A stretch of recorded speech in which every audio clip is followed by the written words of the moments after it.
Hi class, I'm going to walk you through C2-43, which is similar to a problem that you're going to have in your homework. And I like this problem because it actually touches on the rules under section 357 of the code, where you have a transferee corporation assuming the transferor's liabilities upon transfer of some property that has an underlying liability, like if you transfer a building that has a mortgage against it, and the transferee corporation assumes that liability, then 357 comes into play. Normally, when you give up property, when a taxpayer gives up property that's subject to a liability which is assumed by the transferee, that the assumption of that liability is considered relief of indebtedness and is income to the transferor. But 357 accepts the taxpayer transferor from income treatment in the case where 351 comes into play. So, and then the other rule that this is going to touch on is 357B, where you actually have, or 357C, I'm sorry, where you have liabilities being assumed which are in excess of the basis of the property that's being transferred. And where that happens, you're going to have some gain recognized. So there's going to be a flip to the non-recognition general rule under 357A. 357C is going to be an exception to that exception. You're going to see that a lot of that in the Internal Revenue Code. You're going to have a general rule, then you're going to have an exception, and sometimes you're going to have an exception to an exception. Okay, let's walk through this problem. So Barbara transfers to Moore Corporation $10,000 in cash and $15,000 worth of, $35,000 worth of machinery, which has a basis to her of $15,000 in exchange for 50 shares of Moore stock. The machinery was used in Barbara's business and originally cost her $50,000. And is subject to a $28,000 liability, which Barbara assumes. Sam exchanges $17,000 in cash for the remaining 50 shares of Moore stock. So they're going to be 50-50 shareholders. In total, they're going to own 100% of the corporation, of Moore Corporation. This will qualify as a 351 non-taxable transfer. No one is transferring services. They're receiving only stock back. We will learn under 357A and 357C what happens when liabilities are assumed by a transferee corporation, and in this case where the liabilities being assumed by Moore are in excess of the basis of the property transferred by Barbara. So first of all, we need to calculate Barbara's realized gain or loss upon transfer of the property to Moore.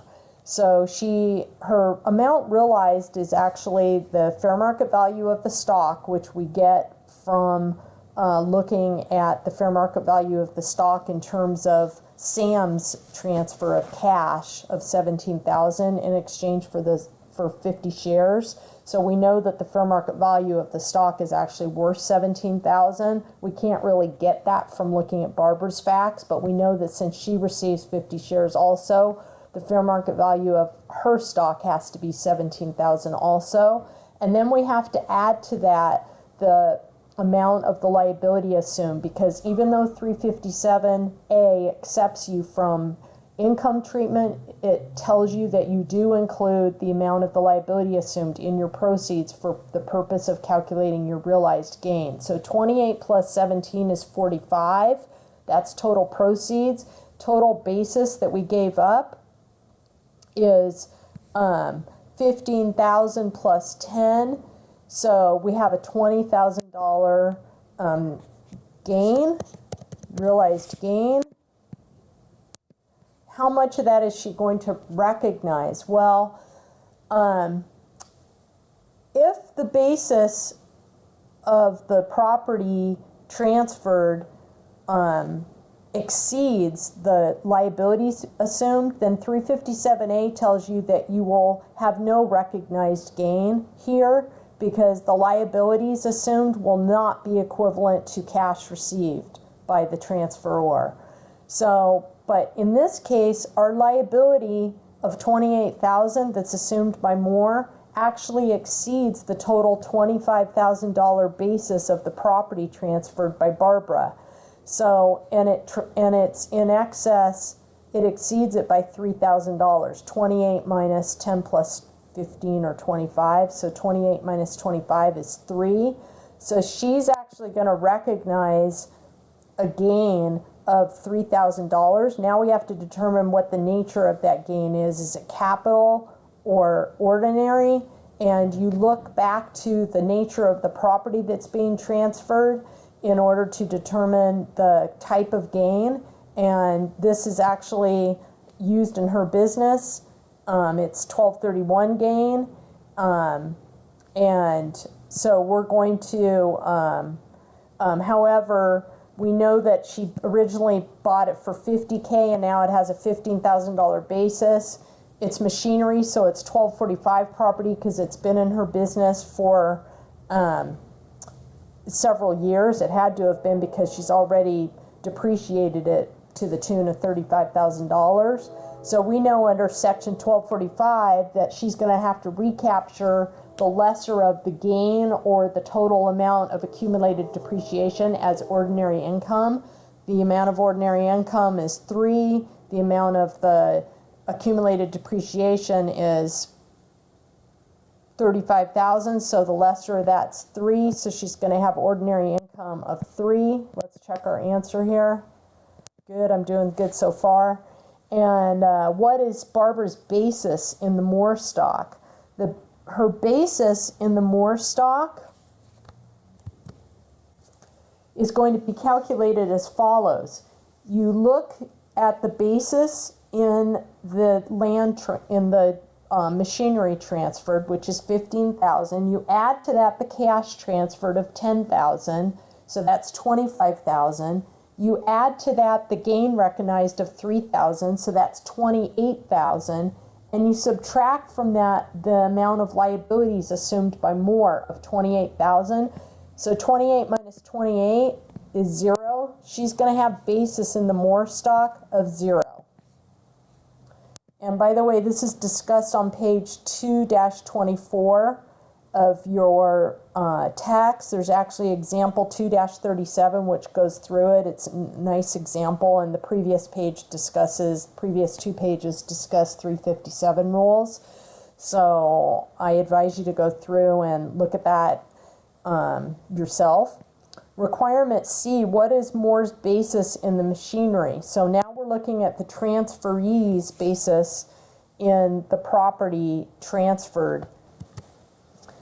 So for Moore, we basically just go back to our old rules when we're calculating a transferee's basis in property, and we reference the transferor's adjusted basis in the property transferred of $15,000 in this case, and then we add to that any gain recognized by the transferor, and in this case it's $3,000.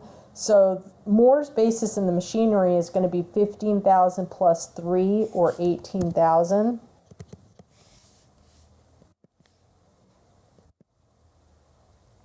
And then we need to determine what we're doing with Sam.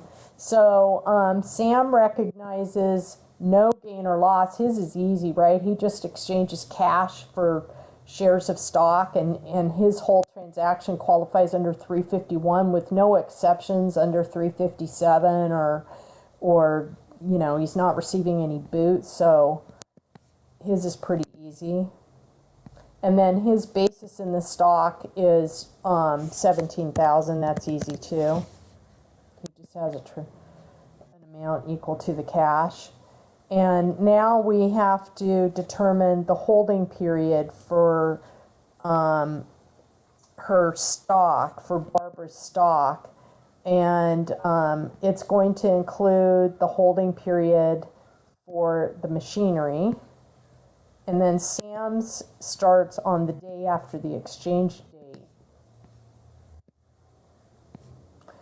And then how would our answers change if Sam received $17,000 of more stock for legal services instead of cash?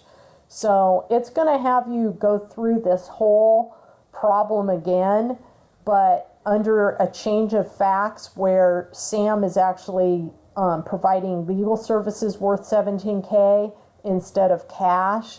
And remember, now we've got two people transferring property in exchange for all of the stock of the corp, but Sam is giving legal services which don't count towards a 351 control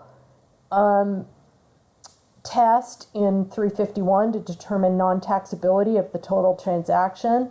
And so 50 over 100 for Barbara is only 50% control that she's got after her piece of the transaction is taken into consideration under the 351 control rules. So none of this transaction actually qualifies under 351. It's going to be a taxable transaction. So I'm going to let you guys calculate the rest of this yourselves, and hopefully this has helped you so far.